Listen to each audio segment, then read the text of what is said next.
We live in a time where masculinity is shamed and men don't know what it means to be a man.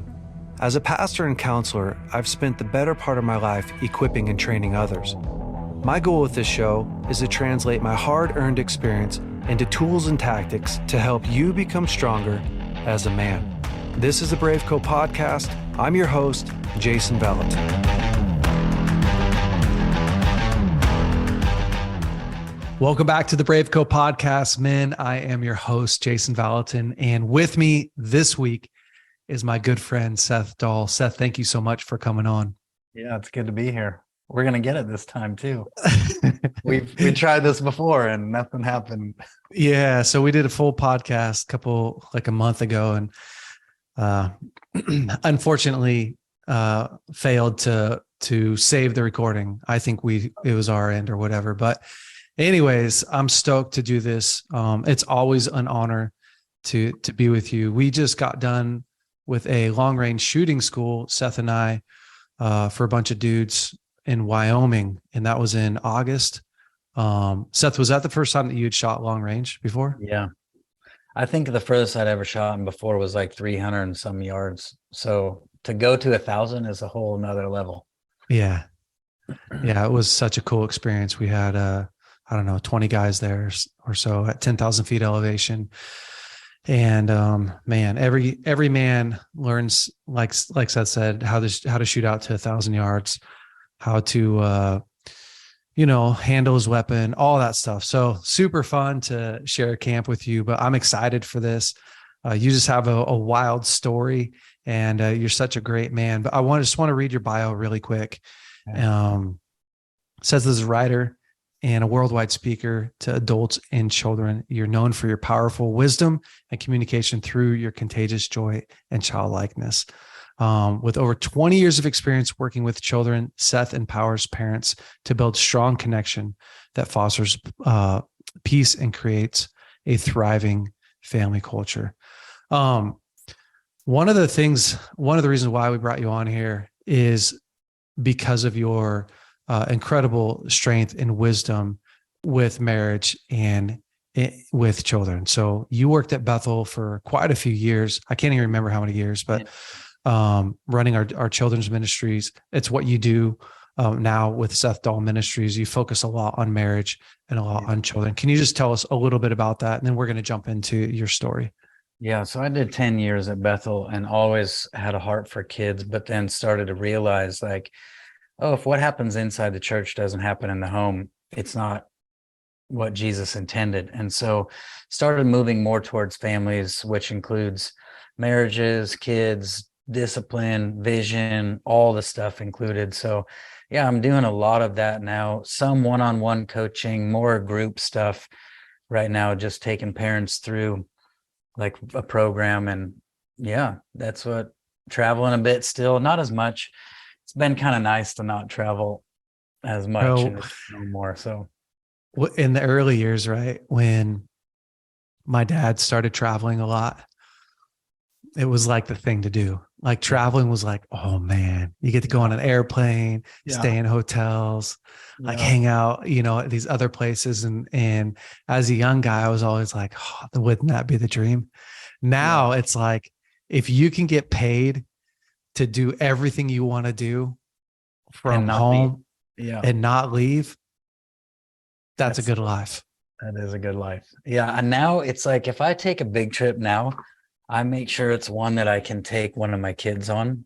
So that way we can have special time connecting and, go see another culture and stuff. So I'm trying to make sure now when I travel, it actually benefits my relationship with my kids at some level rather than takes me away from them. Even though I'm away from the other ones, I'm still got one with me. So that's fun. It's a great investment. Yeah. How old are your kids now? Brooklyn is 12, August is 10, and Arrow is 6. Gosh, dude. I know. Arrow he was barely born when I moved from Reading. He was a little crazy. Yeah, that is crazy. I want to dive into your story just a little bit because you have such a powerful story. And And then I want to ask you some questions about parenting and how to become a better dad, that kind of stuff. But would you take us through a little bit of your journey through life? And did you grow up in a good home? When did you find God? What were some of your highs and lows growing up? Okay.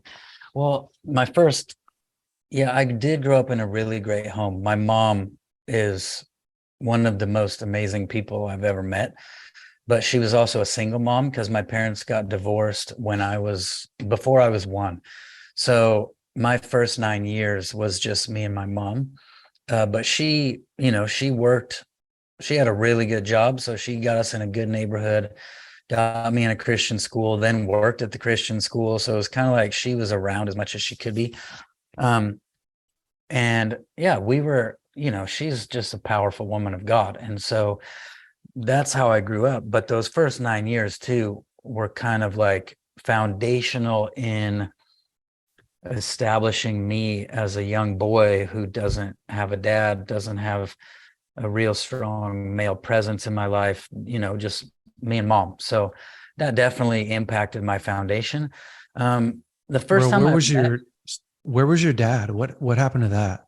He moved first. He was in Washington, D.C. area. So he lived there while I was in Iowa. Then he moved to San Francisco. And so he lived there. I stayed in Iowa the whole time. Then he moved to Colorado. So he was always in a different spot. So it was kind of like phone calls once a week, visits once a year. And then when I was older, I would go visit him for a couple weeks in the summer.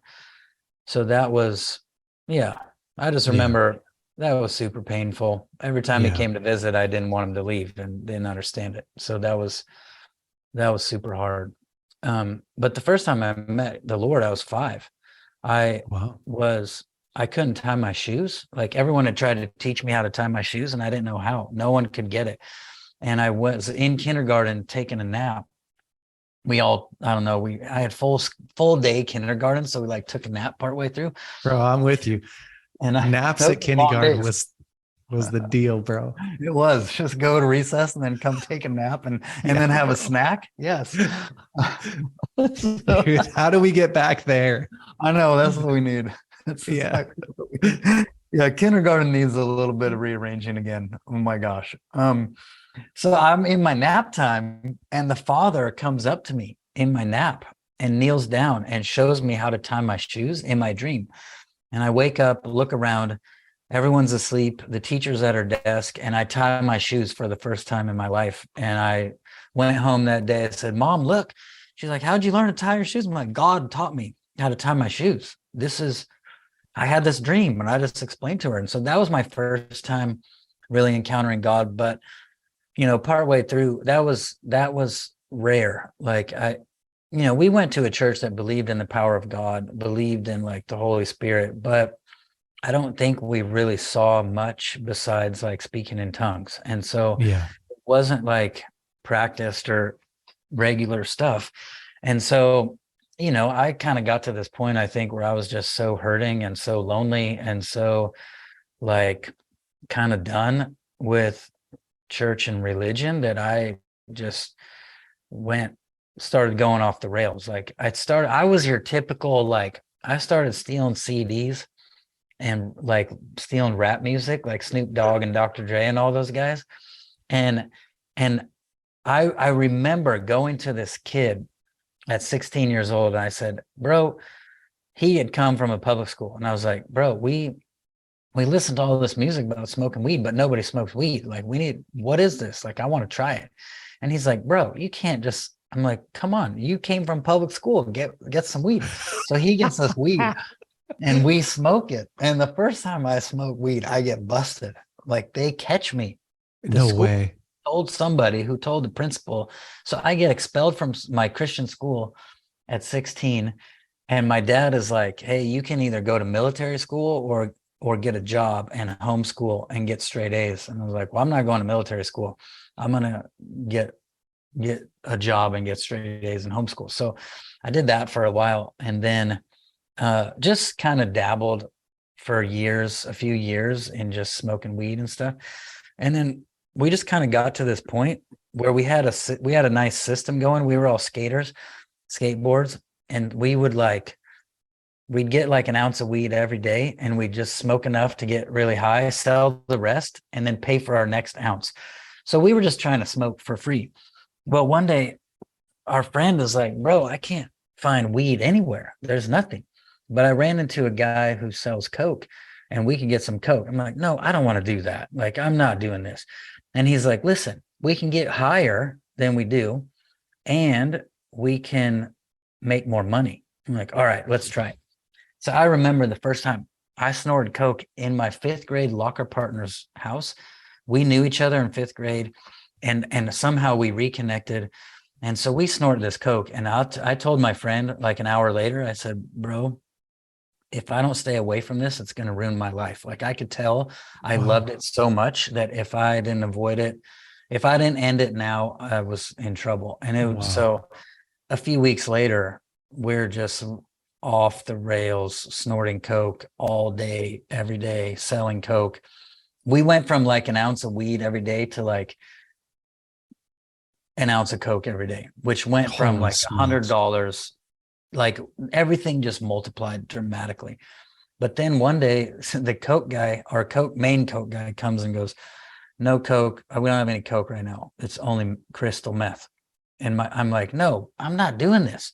And my friend, same guy, he's like, listen, we can get higher and make even more money. I'm like, all right, fine, let's try it. So now I'm snorting meth. No way. So stupid. And I'm supposed to start a job the next day. Just real quick, are you selling cocaine as well? Yeah, I have to at this point. My gosh. Already to pay for my usage.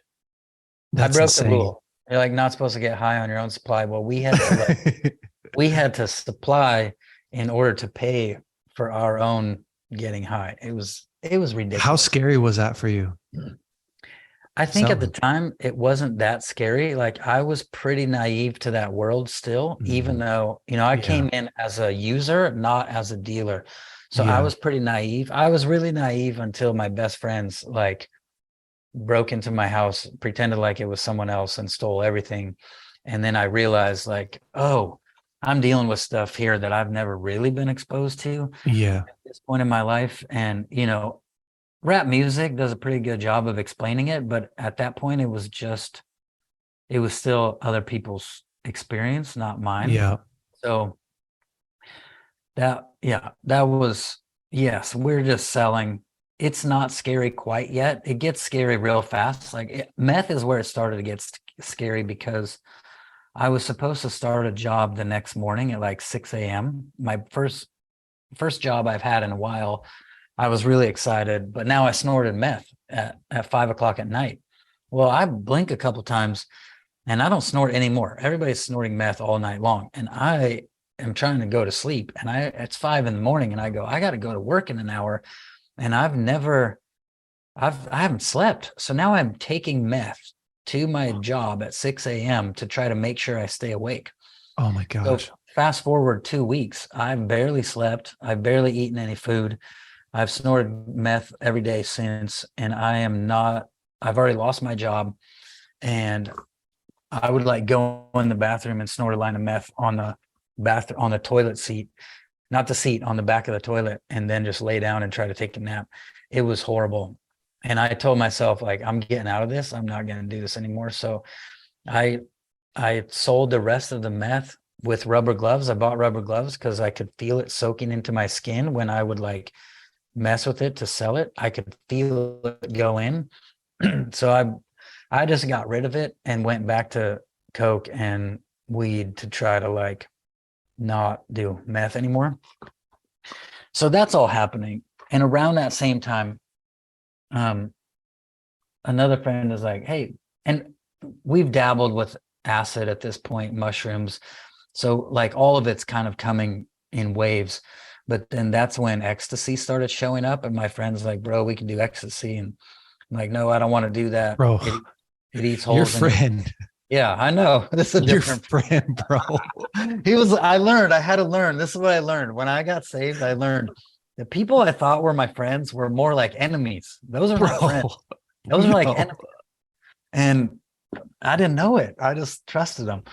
And so, dude, this guy he convinces me to try it. So I try ecstasy and I'm like, forget everything else. I don't want to smoke weed. I don't want to snort meth or coke or anything. I want nothing. I just want this every day. And before we knew it, we're like snorting 5 pills of ecstasy every single day, and then Holy started smokes. mixing it up. So that's where my next encounter with God begins to come. How old are you at this point? 23, 21. This is a 2-year journey, 21 to 23, just every day going for it. Holy smokes, man. So you're an addict. I'm an addict. Yeah, I'm full on. The only thing I didn't do, it's interesting. I just talked to a friend. He has the same story, a very similar story. Like there was 2 or 3 times in my house where people were smoking crack, and they would hand me the crack pipe and I would go to smoke it, and I'd hear a voice say, "Don't you do that." And I would just hand the crack pipe back to him and say, and I knew, it was like I knew my mom was praying for me. So Wow. I was like, my mom, that was God. God's talking to me. Another time, my friend, a guy I would consider a friend now, he comes over. I mean, he's an addict as well, but he comes over. He's like, "Bro, my dad had this dream that we were eating all these pills at an apartment and we all started dying. And like we're dropping dead." I said, "Dude, that's God. God is telling your dad we have to stop." He's like, "I know." Because he grew up a Christian too. So both of us were like, then we were kind of like, we better listen to the Lord. What are we doing? This is not good. And yeah, so that's all happening. Around there, then September 11th happens.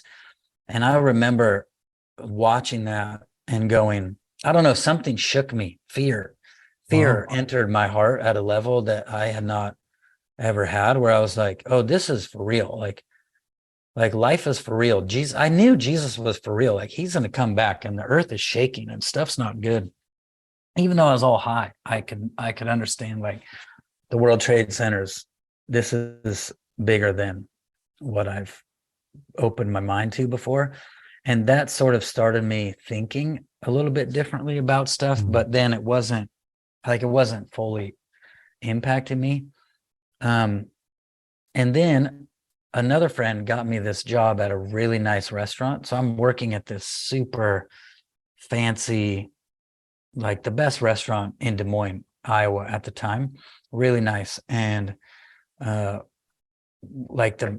one of the chefs is like selling ecstasy to everyone on the side. So it's kind of like I'm sort of starting to normalize some, because I want to work this job and they're training me to like be a chef, but we're all still doing drugs.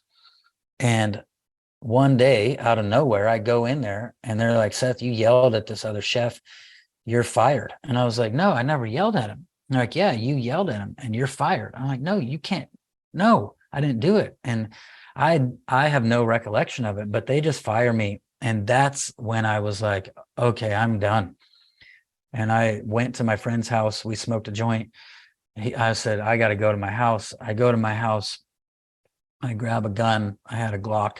I stick the Glock in my mouth and I start to just cry. And I start saying things like, "Seth, I wish I would have just listened to my mom. I wish I would have listened to my pastors.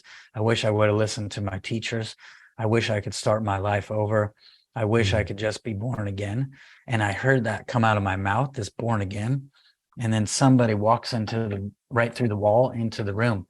And I knew who it was because he said, "You must be born again." And I was like, "Jesus, if you're real and you can make me born again, you have to do it or I'm going to pull the trigger." And I just started weeping uncontrollably. And I just started, like, all these sins were coming out of me. I just confessed, I don't know how long, hours of just stuff, memories pouring out of my mouth. And I woke up the next day totally free from drugs, totally delivered, never had a relapse, never had a withdrawal, never had to go to a program. No way. Just totally free from it all. And yeah, that was my second. I mean, I had encounters with God, like God saying, "Don't smoke crack." And there was a few of those throughout the years, but this was the second real dramatic, like, oh, now Bro, God is.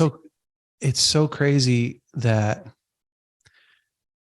It's so crazy that God would come into the room, meet you where you're at, and just be like, bro, you got to accept me. And in that, that you would get completely free Yeah. of addiction. Was there nothing left? Like you didn't No. smoke cigarettes or anything after that?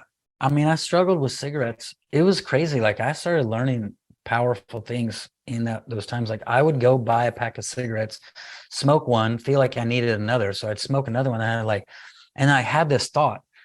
It ran through my head, Seth, the only reason you're struggling with smoking is because you still believe you need a cigarette. And it was like this one thought, I need a cigarette, is keeping you smoking. And I was like, well, that's a dumb thought. So it's kind of like a sozo almost of like, hey, this is a lie. When you disagree with the lie, believe the truth, things miraculously happen. I'm like, so I did struggle for a little bit with smoking, but I'm like, What's so interesting. What's so interesting is the reason why I said smoking specifically is I've heard similar testimonies over and over again of people getting completely free of drugs, right? But then they still have this smoking thing, or or like a small other addiction that like they had to work through. They had to like process through. And part of like my working theory, I don't know like if this is true or not, but I do think that God in a certain way makes it a fair fight. He's like, this stuff right here, like this is beyond you. Like I'm going to rescue you from this. But this right here, like me and you are going to work through this. You're going to learn how to trust me. You're going to learn how to some perseverance. You're going to learn how, and I've heard that, like I've had that same scenario over and over and over again in so many different people. And, man, that's so crazy. So obviously that was the end for you. Yeah. Yeah. I call it the one-step program. Like he stepped into my body and all the drugs stepped out. Like I felt like, for me, I felt like it was a spirit, like one spirit that wanted me addicted to whatever it didn't matter. It wasn't like a certain drug, I just felt like it was a spirit that was like, I don't know, a spirit of addiction or something. Like, I don't know if that's even like a legit thing, but who knows? But like, there was something that left me and that I didn't even crave it. I didn't crave it. I didn't want it. I was repulsed by it. Everything was gone. Like it almost as if it wasn't me. Or I got so born again that the Seth who that was so dead that there's no like, okay, Resuscitation. maybe that was me, but he's really dead and buried and gone. And I'm a new creation all of a sudden. Holy smokes. So where did that lead to? Like you wake up the next day, you're like, your life's changing. What happens after that? My mom, well, 2 days later, I run into a friend from junior high school and I'm like, Josh, I'm a Christian now. And he's like, Seth, I'm a youth pastor. You should come to my youth group. So I go to his youth group a couple of days later and he like does a skater ministry. So he's got all these ramps and stuff. And I skated. So it was like right in my alley. And then they had a movie theater with no seats in it. So they would do they built a stage. They would do like a skate park and then punk rock shows on the stage. And it was perfect because the slanted floor means everyone can see the stage really, really good. It was really cool. And then he would like preach the gospel and baptize people in this movie theater. And so it's all these skater, goth, punk rock kids. And I'm just dropped in this world out of nowhere. And so I start going there. Then my mom calls me and says, hey, this pastor is coming. I was going to my friend Josh's church. My mom says, hey, this pastor is coming from New York City. You should probably come listen to him. He's coming to my church. So I go back to my childhood church to hear him speak. And he ruins me. His name is Bill Wilson. He's got a ministry called Metro World Child. He's still alive and going strong. Probably should have been dead like 1,000 times. But he preaches these sermons and just ruins me. And part of what happened the night that I got saved and delivered, I heard come out of my mouth, I told God, I said, if you get me out of this, I will help children not go down the path that I went down. Wow. Somewhere in there was this thing to help kids and to work with kids. And I never knew it was there until it came out. And so I went up to Bill at the end of the meeting and I was like, I want to come do your internship. He's like, all right, go on and sign up. And so I sign up. and then get accepted. So I'm planning to go to New York and like do children's ministry there in the ghetto with him.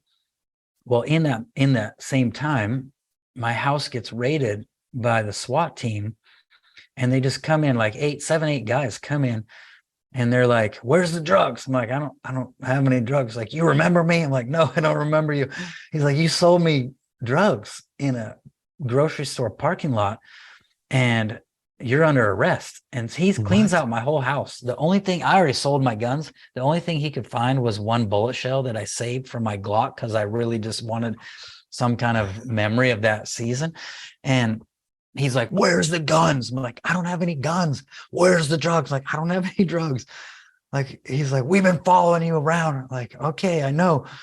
I'm like, "You've been following me to church?" He's like, "Yes." And he's just mad. And I'm just in the back of the cop car going to jail. Like, "Hey, No I'm not, way. that's not me. Like, I'm saved. I'm preaching the gospel to the cops taking me to jail because I don't know, I don't know what else to tell them. Like, that's not me. I know I sold you drugs. I don't remember it. I don't do that anymore. I'm totally clean. I don't do drugs. Like, I'm fine.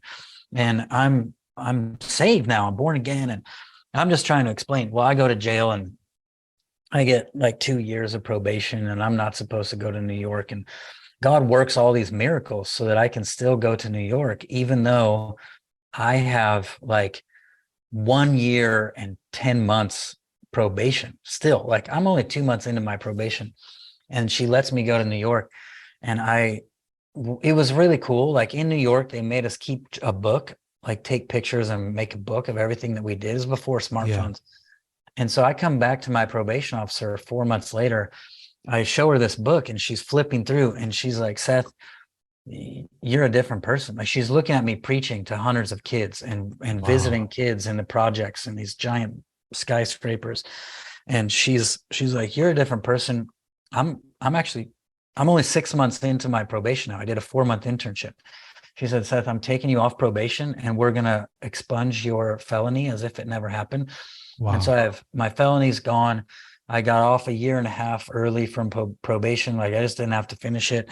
She was so over, like, she was just obvious to her that I was not who the person who got in trouble was not the person sitting in front of her anymore.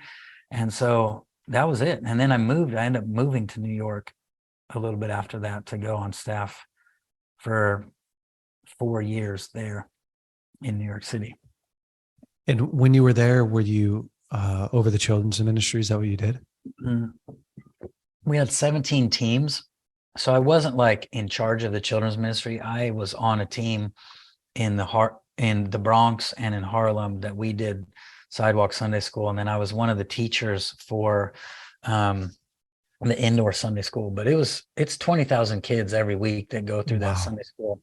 And 17 teams are preaching 5 days a week, all at the same time. So there's 17 church services happening for kids, Harlem, Bronx, Queens, Manhattan, Brooklyn, all every 5 days a week, 3 times a day, a lot of times. And yeah, it's a massive Is that machine. still going? Do you know? Yeah, it is. And Wow. like, they have them all over the world. It was called the most reproducible ministry on earth at one point, because you can take it, like I've taken it into countries where you're in the jungle and you can just do the same stuff. As long as you have a translator, you can do the same stuff and gather hundreds of kids and lead them to the Lord. And it's amazing. So yeah, they've got them in Africa, Philippines. They do it in the garbage dumps. He's been in and out of Ukraine with all this stuff, just trying to minister to kids. So he's like, anywhere there's trouble, he goes, and he'll start a Wow. Sunday school and train people. He'll bring them to America, train them, and then send them back. Or he'll bring people from America to train them, and they'll just do Sunday schools in garbage dumps. And in some places in Philippines, they do it in the cemetery. There's kids that live in the like catacombs, cemeteries. That's their Wow. home. And they have Sunday school there. It's wild. Like, yeah, he's still alive and it's still going. Wow. What an incredible man. And phenomenal ministry. Yeah. That's wild.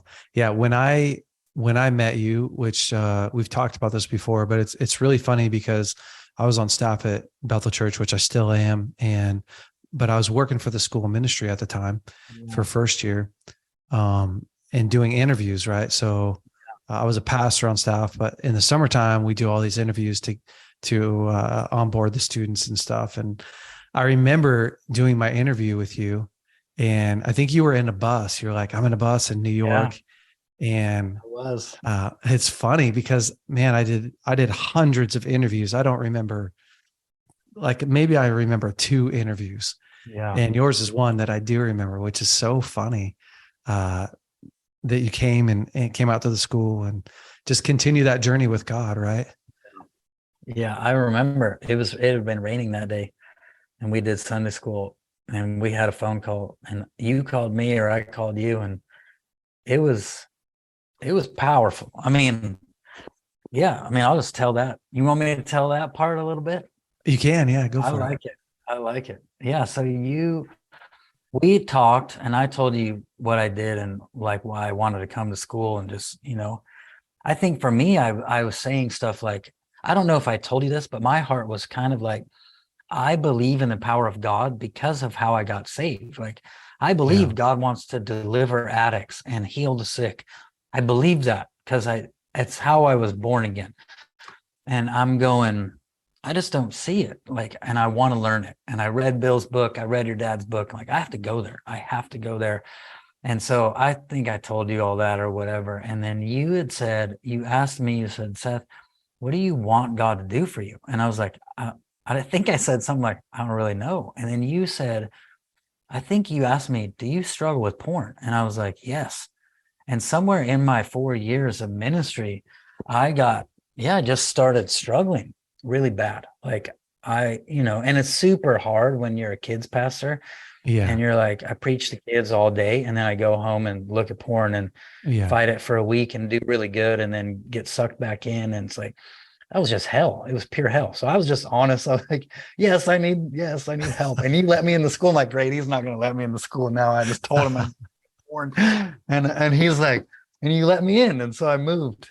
And I remember, I think I told you, like, because kind of protocol back then was like you need to come up with a plan, right? Like you have a summer plan, and because so many men struggle with it. I mean, so many people, men and women, struggle with it.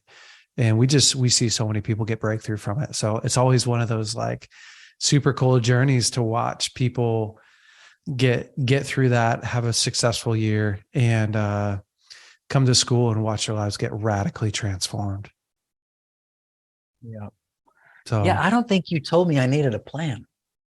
I don't remember. Maybe you did. I don't know.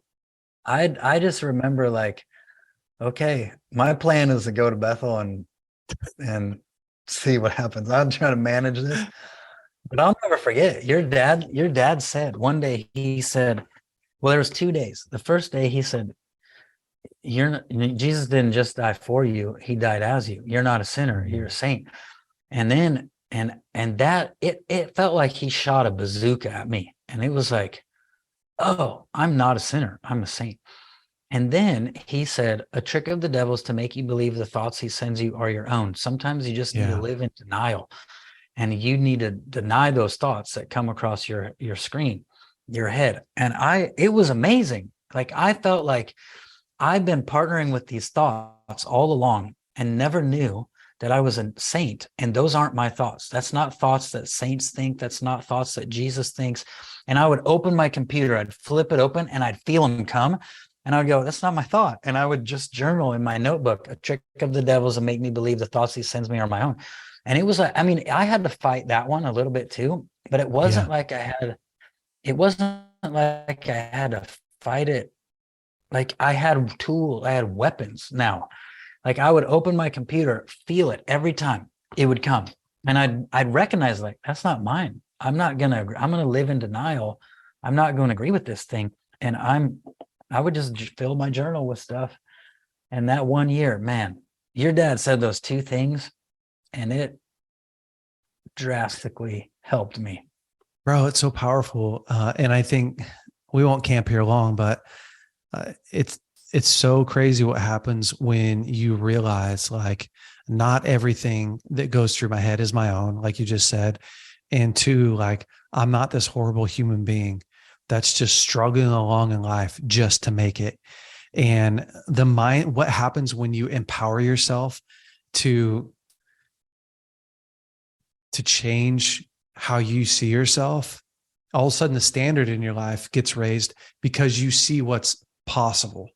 And instead of like harboring all this shame and guilt and just trash, you start to go like, oh, that's not me. Oh, I'm being tricked. Oh, and I mean, it's just one of the most powerful tools. I've seen so many guys get free in their life simply from using what we call like the third party rule. Like, I don't know whose thought this is, but it ain't mine. Yeah. And really like get over those crazy lustful thoughts or those irresistible urges as well. Like, man, that's powerful. I want to ask you some questions about parenting. You just have so much experience in this area. And I think that there's a lot of guys and girls. I mean, I'm sure someone will listen to this, but there's a lot of guys that I feel like are in my spot, you know, and your spot. Like we have kids and trying to figure out like, how do you raise the best kids on the planet? Because it's friggin' hard. Yeah. It is not easy to raise good kids and healthy kids. And in some ways, I think that that's getting a little bit harder. And so we're not going to go too much into like where the world's at today, but I just think with the world that you and I grew up in, it was a much more mellow world than today. And if we just talked about pornography, the accessibility, I had to actually steal something in order to see it. Yeah. And it was on the top shelf and you had to like either get someone to buy it for you or I couldn't even reach up there. I was so short. Like I can't even get that thing without everybody seeing me. Yeah. Yeah. All the porn that we watched was my friend's dad, who was a cop. You know, we stole all of his VHS tapes. Tapes. My kids don't even friggin' know what a VHS tape is. I know. And that was it, you know, magazines as well. But even that stuff it was so watered down compared to where we're at today. And not that that stuff isn't horrible and whatever, but the world that we live in today is just a much, much different world. And so I know like, man, if I have a hard time sometimes raising kids, I've had 5 kids. So that's, you know, I've had a lot of experience raising kids and I still find myself going like, okay, like, how do I raise kids that have really great identity, that have a connection with us, mom and dad, take responsibility for their life? You know, what would you say is like the first step? Like, Jay, this is baseline. Like, this is what we teach. Your wife's name's Lauren. And like, this is what we teach. This is like, as kids are growing up, this is how some keys to raising healthy kids. BraveCo, man, stop what you're doing for a second. Get out your calendar and mark down these dates. June 21st through 23rd, we are having our BraveCo conference here in Redding, California next year. It's going to be phenomenal. So if you want to learn more about this, you can click the link in our bio, get signed up, make sure that you're ready to get impacted by God, to bond with other men and have an incredible experience. Now, back to your episode. Yeah, I would say first key is being a source of identity to them. And I think that just goes along with, you know, I think it's always, we never want to camp on what the enemy is doing, but at the same time, we also don't want to be like naive to what he's up to. But at the same time, it's like, okay, if you're attacking identity at the level you're attacking it right now, then that means that's probably what I need to make sure and pay attention to. So, you know, as he's getting children to question every aspect of identity, and he's getting children to not be honest with their parents and hide from their parents, I think that for us is a clue of like, okay, identity is number one. And then with identity also comes connection. It's like, if I'm connected to my kids, I think about it like yokes, right? Like Jesus said, take my yoke upon you. My yoke is easy. My burden is light. Learn from me. I'm humble and lowly in heart. Like if you're yoked to someone, when they move, you move, and you can't escape it. Like if Jesus turns, you're turning. And if you turn, he's turning. Like you're going together as one. And so I think that's a picture of connection. Like the more connected I am to my kids, then the easier it is for me to move and have them move with me. If there's no connection and I try to move somewhere else, I either go by myself or I have to control them to come with me and try to force them. And that's never a good plan. The other thing I would say is our goal is not to control our children, but to influence our children. If you look at the Garden of Eden, God says, hey, don't eat from that tree. It'll kill you. And then he leaves the tree there and leaves the serpent there and walks off and decides to come back later that evening to check on how things are going. But he leaves the tree right there, leaves the enemy right there. And it's like, oh, he doesn't want control. He wants influence. He wants to say, hey, and what's crazy to me, I think this is good for, you have older kids, you have adult children and young children. I do. For those of us that have young children, it's good to practice this now. Like what you see with God in the garden is he actually goes, this is the way the Lord told me. He said, Seth, you shall not eat from the tree is not the same as you cannot eat from the tree. And, God doesn't say you can't do that. He says, don't do that, or it will kill you. You will surely die. Which is also interesting to me because he doesn't say, don't eat that tree or I'll kill you. He says, don't eat that tree or you will surely die. So it removes this element of punishment from the factor. Like, I will not be the one to punish you. You will receive a consequence for what you've done. So that's huge. The other element is like, he allowed them to make the poor choice that he did not want them to do, that was going to throw humanity for a massive loop. All of us are still eating from that stupid tree because of Adam and Eve's decision, right? Like this is a big deal. It's not like, hey, don't eat carpet or don't pick up paper off the carpet and eat it. Like that's not, but I think we can learn from that and go, oh, God allowed us to make the choice he didn't want us to make so that we could experience the consequence and hopefully begin to learn. That consequence is dumb. I don't like that. It's not enjoyable. I want to make better decisions on my own. And so I would say that's a huge deal with when we have younger kids. I think it's really important to let them make bad choices and face the consequences so they can go, well, that's dumb. I don't want to do that anymore, because the stakes are low and the safety is high. Like if I can teach you if I can allow you to make stupid choices now, and I don't protect you from that, I don't control your choices, I don't block you from making poor choices, then when you leave my house and the stakes are really high and there's guns and there's drugs and there's all kinds of agendas flying around, hopefully you've learned to make better decisions and think about consequences and think about the future that you will create by these choices. I think that's a huge deal. So all of those things to me are really important. Like, how do I connect to my kids? How do I influence them and not control them? How do I allow them to face consequences so they'll learn to think for themselves and make better decisions? How do I discipline them and not punish them for their stuff?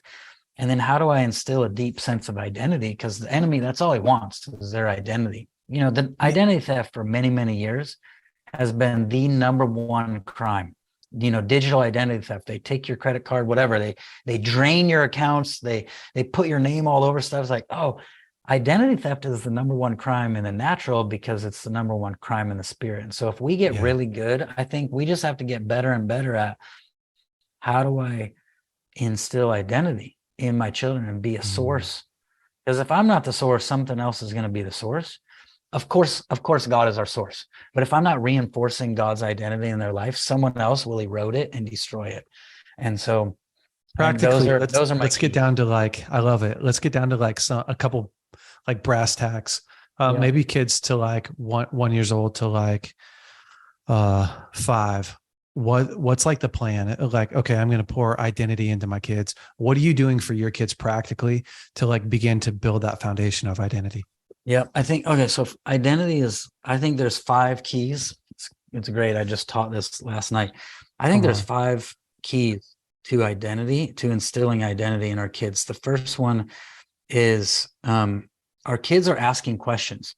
Mm, You see it in the garden. The devil's asking questions as well. You know, the devil says, did God really say you can't eat from any tree in the garden? So our kids are being asked questions and they're asking them. And so the first one they're asking is, am I good enough? Usually. mm, And so who's going to show me that I'm good enough? And if you just pay attention to this when they're, it's great.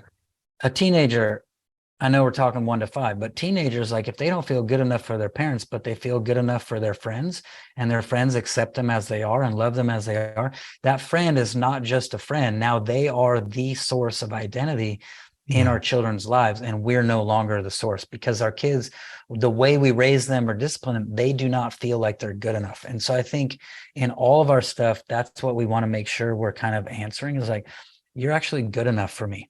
Like when Mm, you make a poor choice, I can separate out the choice, the behavior from who you actually are. Like an example with my kids, I think it comes down to a lot of times at that age, tone of voice. mm, So, my little guy will, like today. All right, it's early. He gets up early. He's tired. He's sick, so he's a little bit older than this, but this works with all of them. I love it. And he's totally melting down. And he spit in my face. Like we were wrestling a little bit and he spits in my face. And I said, hey, buddy, we don't spit in people's faces. And I want you to go get a rag and wipe it up. Just clean my face. I want you to, because I want them to clean up their mess. Hey, I'll let you make a mess, but you also get to clean it up. So you learn making Yep. a mess is not enjoyable. And I'm not going to do it for you. I'll help you if you need it. But so I said, hey, go grab a rag. You can wipe the spit off my face. Like, Dad, I can't see it. I'm like, all right, cool. Hey, and he starts melting down. Like, obviously, you haven't had enough sleep. So a lot of times that's a factor with little kids. They haven't had enough sleep or they're hungry. And so we have to keep that in mind. And when that thing turns on in them, we have to crank up our gentleness and kindness. And so he's Mm, totally melting down. It's 7 a.m. And I'm like, hey, buddy, do you want to clean it up or do you want me to clean it up for you? If I clean it up for you, I'm going to have you go to the reset chair. So I call it the reset chair. Danny calls it the no fun chair. I yeah. call it the reset chair because no fun chair kind of has felt to a lot of parents like I'm going to separate my kids from me. And when they behave, then I will come back to them. And Yeah. they're like, I don't know theologically how I feel. So I call it the reset chair now It's because it's great. designed to give you a spot to reset emotionally. Right. Yeah. I And love so that. he's melting down. I go, buddy, do you need a little bit of time to reset? Do you want to walk there? Do you want me to carry you? So I'm giving him options. I'm giving him choices.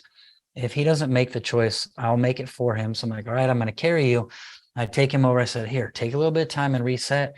When you're ready to talk to me like this, in a voice like this, I think that's another key. I want to provide to my children the tone of voice that I want from them. It's the gospel, I think. Jesus Yeah. is like, love the Lord your God with all your heart, soul, mind, and strength, and love your neighbor as yourself. And then he comes and provides to us. He loves us with all his heart, soul, mind, and strength, and loves us as he loves himself. And he provides to us what he requires from us. That's in some of my gospel explanation, I would say that's deep in there. And so I want to provide to them what I want from them. So I'm like, hey, buddy, as soon as you are ready to talk like this, come on out. And then I said, hey, so I'm just like right now, there's like 5 or 6 tools in here that help with this age. I love it. And then a couple minutes later, I'm like, hey, buddy, do you think you can calm down on your own or do you need me to hold you? And he's like, I want mommy. I want mommy. I'm like, okay, I'll get mommy for you. And I go to Lauren. I'm like, I think he just needs help resetting. Like he's pretty maxed out and he doesn't want me there. And so I'm like, I'll request backup any day of the week. I don't Yeah. have to be the hero. I don't have to be the one like, hey, I'll go get backup. Lauren can come. She helps him reset. I think holding them is super important. Physical touch helps their neurological system like settle down and Decompressed. calm Yeah. down. Yeah. And so she gets in there and holds him. He calms down. And then we have a talk. I'm like, hey, buddy, we don't spit in people's faces. It's very disrespectful. We're not going to do that. There was spit on my face. I cleaned it up. And then he's totally fine. And we go on. But I would say those are some practical stuff of like, provide the tone of voice you want from them. I also wouldn't engage them until they have got the tone of voice that you're using. Here's what happens a lot of times. I think here's a mistake parents make is they allow the child's tone of voice to determine their tone of voice. Yeah. And so the kid is melting down and then they match the tone of voice of their kids. And what happens there is I've now given control of me over to my kid. So as soon as you change, I'll change. As soon as you talk kind, I'll talk kind. That we don't talk like that in this house. You change your voice. Don't you talk to me like that. I'm like, well, I'm talking to you the same way, right? Yeah. So now I've allowed your behavior and tone to decide mine. So I've given you control of me. I'm no longer in self-control. And what that does, I believe that's what one of the things that causes a lot of the anxiety we see in kids is kids know they're not supposed to be in control of their parents, but too many parents have put them in control of them. And they know I'm running the home and I shouldn't be. And so I would say those are all practical stuff. Don't engage them until they match your tone. Wait for them to calm down. Help them if they need it. Hold them if they need it. Give them a space to reset. My little guy will put a blanket on his head. And I'm like, you know what? I have to feel it out with God. Like, is that shame or is he trying to really reset? Because kids who are emotionally overloaded, sometimes they need a space to just like get away. And so I'm like, you know, if it's shame, then I'll pay really close attention and I'll get in there and reaffirm that I love him so much. I'll do that even more than if it's just like, oh, you're just really trying to reset here and calm down. But give him a place to reset. I love it. And have boundaries. Like, hey, you don't get to spit in people's faces. You know, little kids are learning that. I think too, 1 to 5, it's really important. We have to keep in mind 1-year-olds are all they've known their whole entire life is if I have a need, I scream and cry and people meet my need, whether it's a poopy diaper, whether it's tired, whether it's afraid, whether it's hungry, all of it. I just cry and you meet my needs. And that's how I get my needs met. So 1 to 5 is that journey where hopefully if their development is not arrested, hopefully that's where we're training them. Hey, you don't yell and scream and cry, you talk. And I'm teaching you how to do that. I'm not expecting you to know how, I'm training you how. And so I will help you learn how to actually use words to get your needs met rather than melting down and screaming and crying. And it's awesome, man. God, I love this stuff. I'm smiling so much right now, just remembering back to my days with my older kids, right? Like I remember, I remember when my kids were really young, the older ones were really young. And I just felt like, man, these kids are kicking my butt. And because my son, like Elijah, he'd be in his high chair and like I'd put a sippy cup up there and he'd grab it and throw it across the room. And then I'm just so pissed off. and then he's going to take his food and throw that. And I'm just like, oh my God. Like now I'm like, I've almost lost my mind, but you know, like, I know, like I can't yell at him I just remember being like, I have no idea beyond what my parents did. But I don't remember what they did when I was young. I just remember getting a spanking for everything, right? Like that was like my dad's go-to was spanking, which was fine, you know, but it wasn't going to work for every scenario. And that's when that's when I found some of Danny Silk stuff. And when I'd put the kids to bed, I'd sit on my couch. I remember it being like 10 o'clock at night. I'm on the couch. I got headphones in and I'm taking notes on the loving your kids on purpose and taking notes from notes. And literally just like, I couldn't wait to wake up the next morning and try it. And then I'd try it and it wouldn't work. And I would have to like problem solve. Okay. What worked and what didn't work. And of course, like I'm still growing in it and still learning and, you know, round 5 on kids. And I'm still like, okay. But the coolest thing is this stuff works.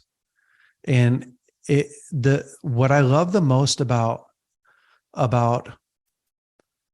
having tools is it gives you all of your power back, because I think most parents get so pissed off because they come to the end of their skill set and then they don't know what else to do. And they literally feel power. They literally feel like somebody's holding me down. I can't get them. I can't stop the way that I'm feeling. If you would quit, it becomes this like codependent relationship. Like if you would quit screaming, I would be fine right now. I need to get you to quit screaming. Yeah, for sure. And then like you're ruining my life, right? Like it's just this, which isn't the conscious thought, but is the unconscious. Like I have to get these kids to quit freaking doing. Yeah. And that becomes the biggest, I think the biggest challenge, one of the biggest challenges for sure is, I think for parents, is trying to figure out, how do I manage my emotions? Yeah. How do I regulate what I'm feeling? And do I have a plan? Like, do I actually have a working plan for what to do with my kids? That's it. You know, the way Danny describes it, he says anger is fake power.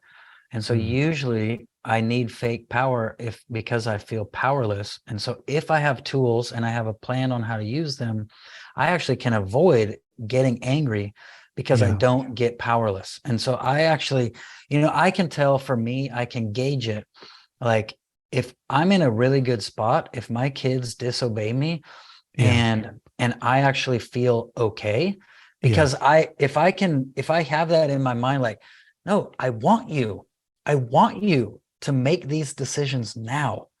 I'm actually enjoying that you got out of bed in the middle of the night and came out here.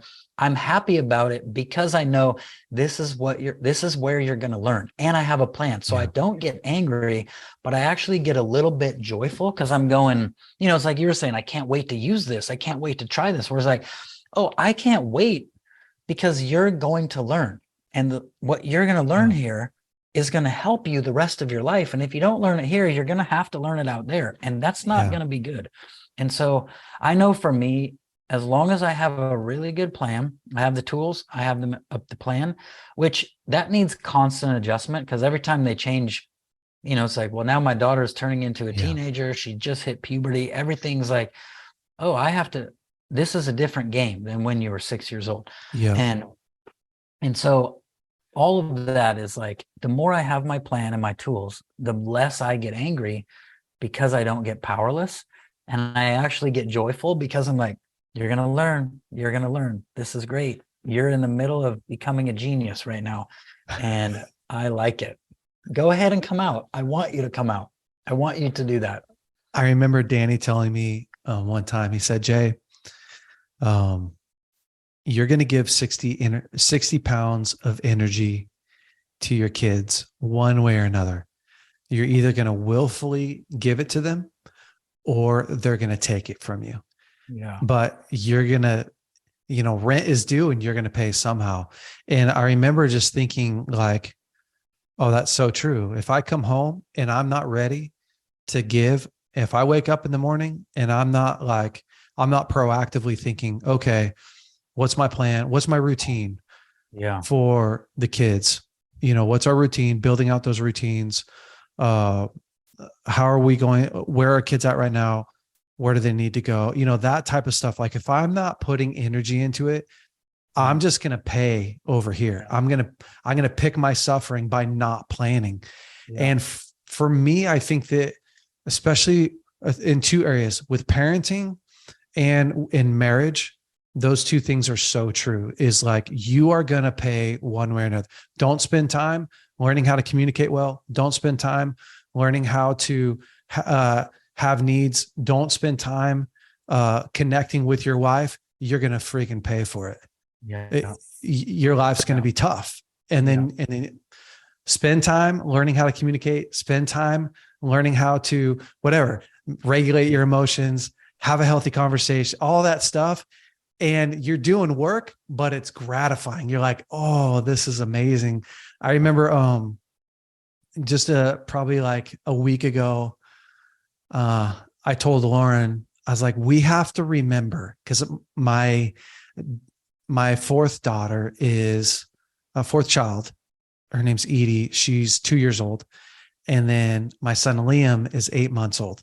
And so, and then the next child is 18 years old above that. So it's like, everything's like, okay, I remember where we're at a little bit. And so I was telling Lauren, like, we have to remember every day that we're coaches, and we can't expect them to know how to play this game. No one has ever taught them or told them what to do with their little emotions, how to treat her brother kindly, what to do when she's feeling whatever. Like, no, everything, even the way that she's wired, right? Like, she doesn't have the ability to think about anybody else. I have to teach her how to think.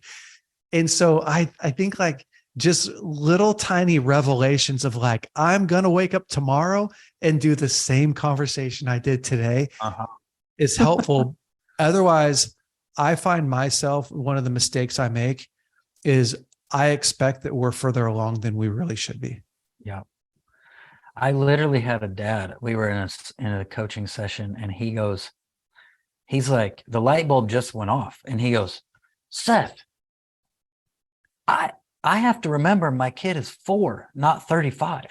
He's like, I've been treating my kid like he's 35, and he knows everything I know. And he's how dare he not know what I know? And I'm like, yes, it's your job to teach him what you know.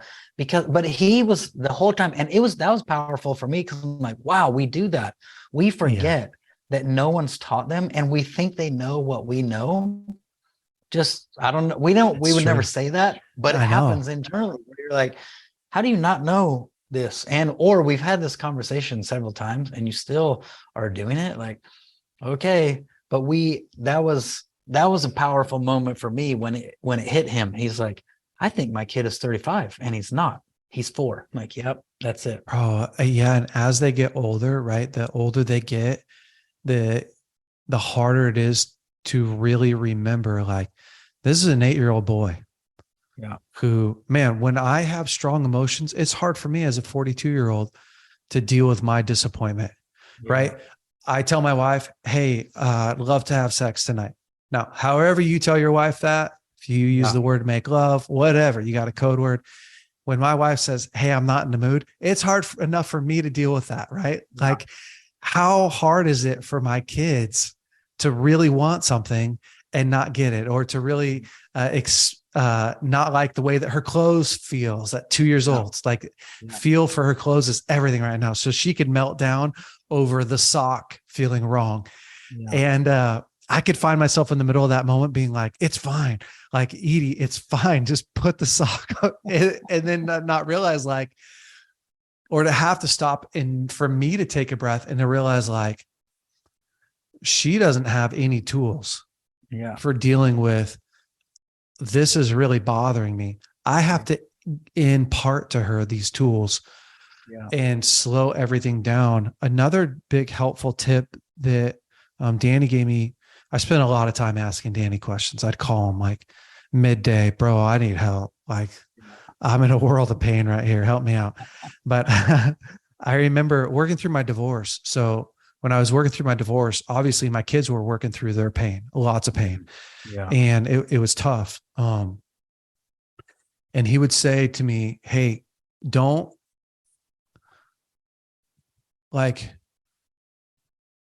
try to explain everything to your kids when they can't hear you. Talk to them when they can hear you. And what he meant is, like, my son and I may have a disagreement, especially during this time when he was carrying a lot of pain, right? And he might blow up and do something crazy, like, whatever, hit me or throw.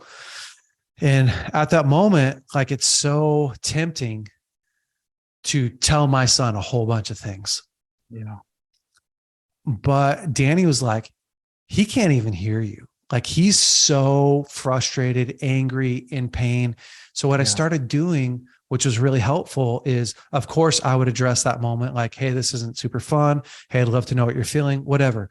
But then at the end of the night, right, all the other kids are sleeping, or they're at least in bed. I would go and I'd crawl in bed with my son, Yeah. because their guard would be so down. And then I would talk to him from that place of compassion, right? Of like, hey, I just want you to know, like, I love you so much. And I'm so thankful to be in this moment with you. Can we talk about earlier? What were you feeling? What was happening inside? And really be there as a learner, as a scientist, as the guy. Like, I really want him to know that he matters to me. Yeah. Because in return, he'll really care about what I'm about to say. Yeah. And be able to train them. And so I think for parents too, like, we sometimes feel this really huge pressure to correct everything right now in the moment, and get it all wrapped up. But I just realized so much, like, if I get angry, my kids can't hear me because all they hear is my anger. Yeah. They no longer focus on themselves. And if they're so frustrated and angry that they can't process what I'm saying, it's not actually a really beneficial moment. No, I'm not helping them. no. And I think that's one of the greatest temptations, is that, fix it right now, address it right now, rather than make sure we're connected before like, that's, psychiatrists would say, when you're emotionally overloaded, you actually can't think. Your feeling brain, another way to say it is, your feeling brain has taken over, and you actually cannot think until the feelings have sort of calmed down. That's why I do love, like, that reset with my kid this morning. Like, he came all the way down, then we could talk and everything was fine. But in the moment, it's like, I can't really say anything. I have to get you to a space where you can settle down. And if you need me, or you don't want me because you're so mad, you want mom, I'll get mom, and we'll get you to that place where you can hear. Yeah, they don't hear. Yeah, it's true, man. I love that.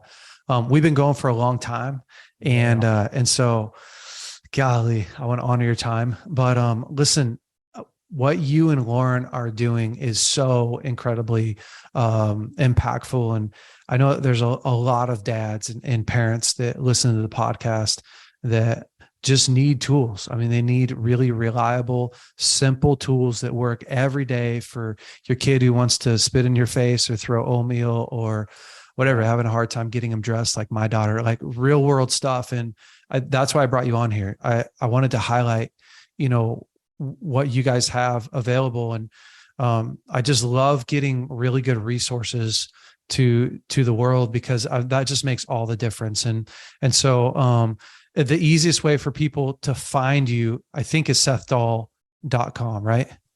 Yeah, that's the easiest way. Yeah. And you guys have parenting e-courses on there. You have books for parenting. Do you have some marriage stuff on there as well? It's sort of in the parenting stuff. It's Okay, mixed cool. in, because you can't really do parenting without some level of marriage stuff. So we don't have specific marriage things, but it's definitely in there. I love it. Seth, thank you so much, man, for coming on and just sharing your wisdom. And I just love that a guy that was friggin' selling drugs and snorting crack and doing all kinds of crazy stuff, that, like, now you're helping parents raise incredible kids. And I've seen the fruit of that in your own life, with your kids and your wife. You just have a phenomenal family. And we didn't talk much about your family, but you do. And so it's so fun. Would you pray? There's two things that I'd like for you to pray for. One, I really felt it too, is I know there's a lot of people that are struggling with addiction that need God to come and break through. And it's funny, I feel like crying, even just saying that. So I know that, like, there's something on that. Would you pray that they would have the same encounter? And then just a real impartation for parents, right? Like, sometimes we just need a real reset, or we feel like we failed our kids or whatever. Like, just do it up. Would you do that for us? Yeah, absolutely. Yeah. Father, thank you so much that you are the master deliverer, and you are the one who speaks truth that brings freedom. And so I pray over anyone struggling with addiction. I just release my story over you. that Jesus would step into your life and addiction would step out, whether it's porn, cigarettes, drugs, whatever it is, whatever the addiction is, that freedom would walk right into your room. Mr. Freedom would come in and bring deliverance to you, and that you would have a clarity in your mind to recognize the lies, that third party thought processes coming in, that you would recognize what's yours and what's not. We just release grace to you to know which thoughts are yours and which thoughts are not, and disagree with the ones that aren't yours. We just release that to you right now. Whatever it is the problem is, we just speak, you're a new creation, old things have passed away and all things have become new.